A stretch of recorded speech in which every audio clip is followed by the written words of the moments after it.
Hello बच्चों। तो कैसे हो आप? सर हम अच्छे हैं, आप कैसे हैं? मैं भी एकदम सही हूँ, बढ़िया हूँ। आई होप आप भी सब बढ़िया से होंगे। तो चलिए मुस्कुरा दीजिए क्योंकि आप मेरे साथ हैं। मैं हूँ आपका दोस्त, प्यारा प्यारा होस्ट, आपका प्रोफेसर अंकुर अग्रवाल। तो बच्चों, पिछली क्लास में हमने क्या पढ़ा था? 2 मिनट लगेंगे अगला लेक्चर शुरू करने से पहले, ठीक है ना? सर एक तो हमने बहुत ही खतरनाक बात पढ़ ली थी, क्या?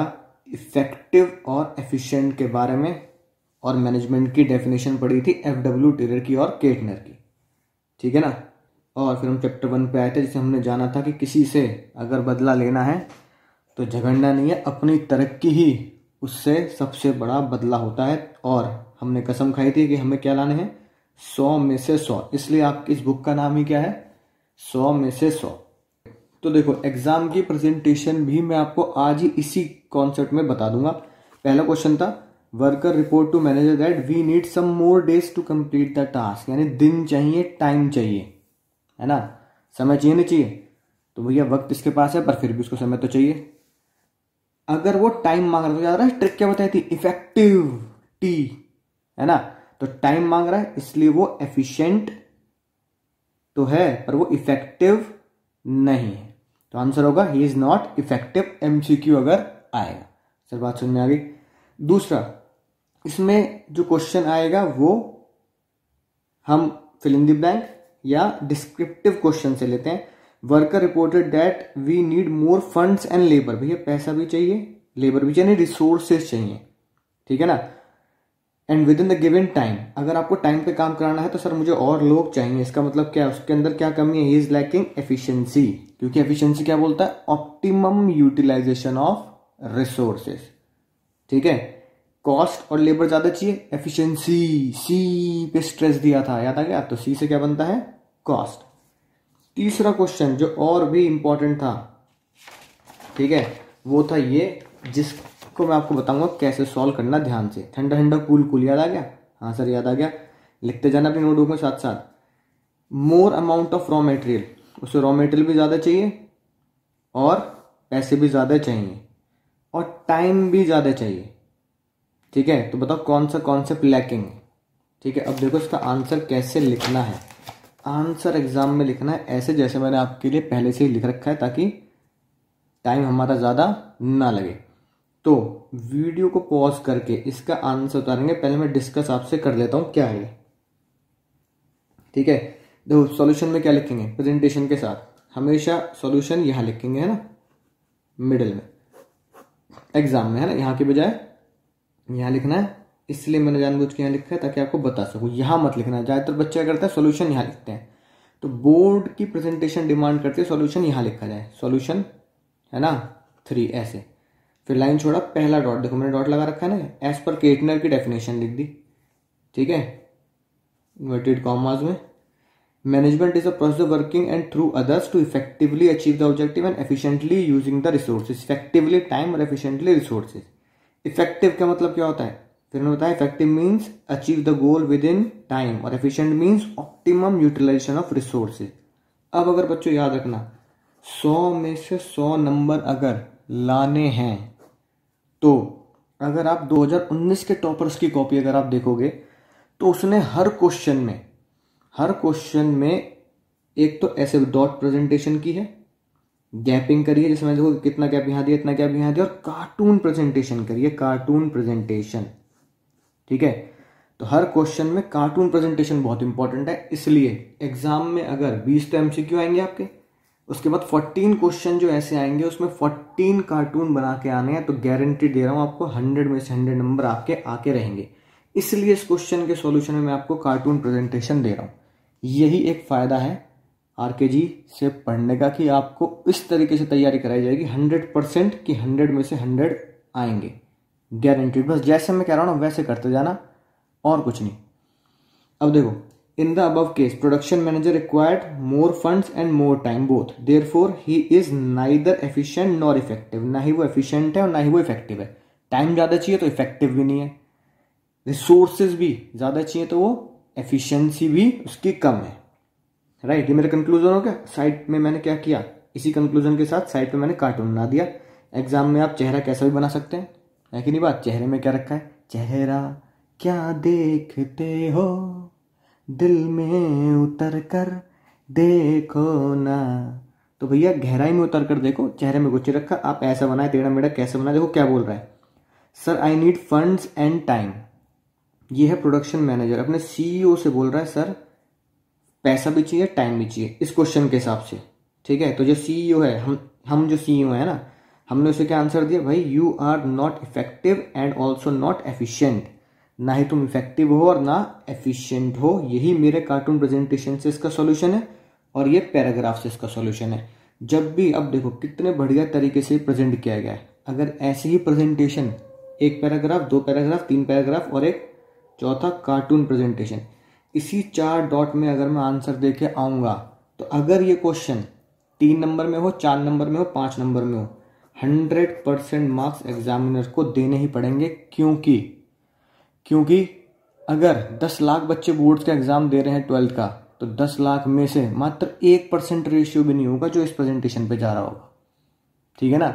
9,90,000 से ज्यादा बच्चे, समझ रहे हो, सिर्फ सिंपल लिख के आते हैं, उन्हें इस प्रेजेंटेशन की नॉलेज भी नहीं है। ठीक है ना, राइट। अपने दोस्त से पूछ लेना अगर यकीन ना रहो कि भाई तो इसका आंसर कैसे देगा, क्योंकि स्कूल में तो पढ़ चुके होंगे ना, तो वो इतना ही देगा, इतना चला जाएगा, पर ये नहीं कर पाएगा। राइट। और यही हमें स्ट्रॉन्ग करना है जो दूसरों के पास नहीं है। हमारे 100 में से 100 इसलिए आएंगे। ठीक है, इतनी प्रेजेंटेशन 90 के लिए अच्छी है। ये है 10 नंबर की प्रेजेंटेशन। हर क्वेश्चन में इस तरह की प्रेजेंटेशन मैं आपको कराऊंगा। ठीक है, 3 हो गए सॉल्व। ध्यान से इसको नोट कर लें, पॉज करके वीडियो को आप नोट कर सकते हैं। राइट।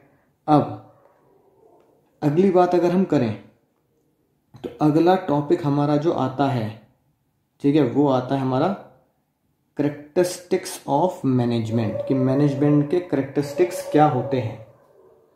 ठीक है, ध्यान समझना, मैनेजमेंट के करेक्टरिस्टिक्स क्या होते हैं, ये हमारा अगला टॉपिक है।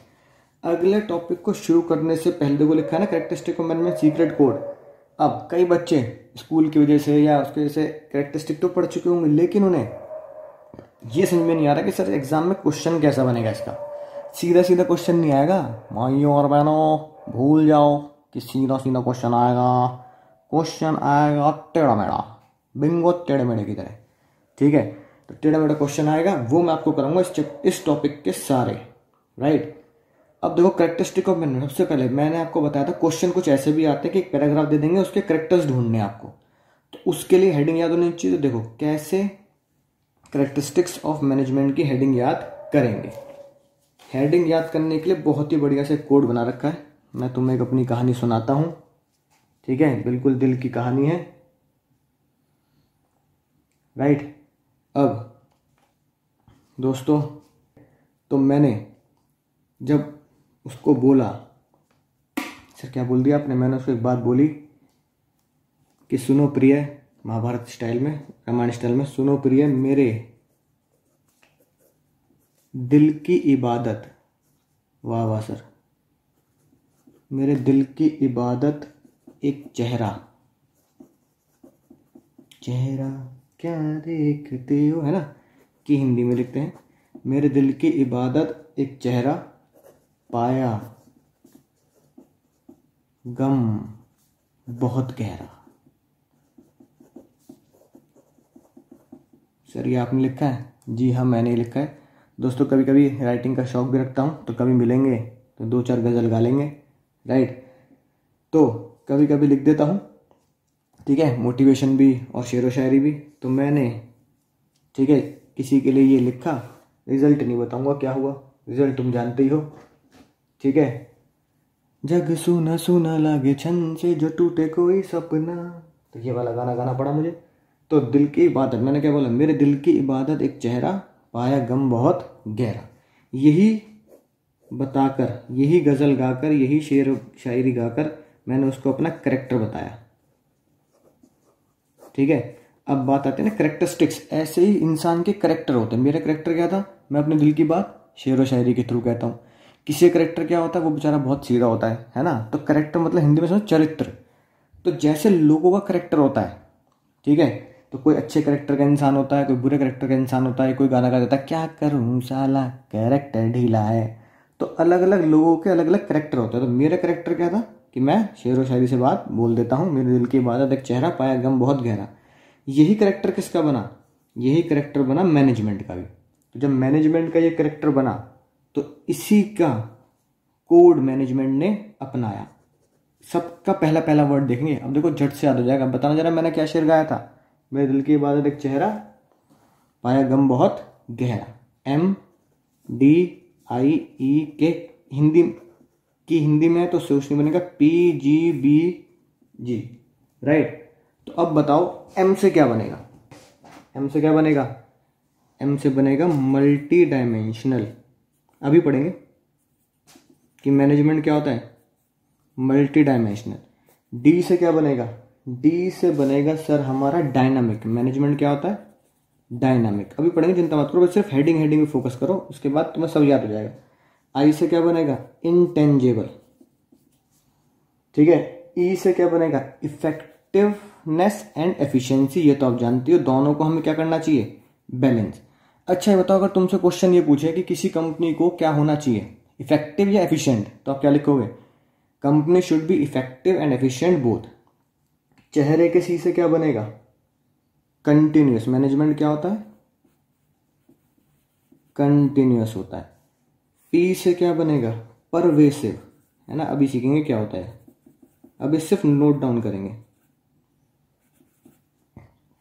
G से क्या बनेगा? Goal oriented, right.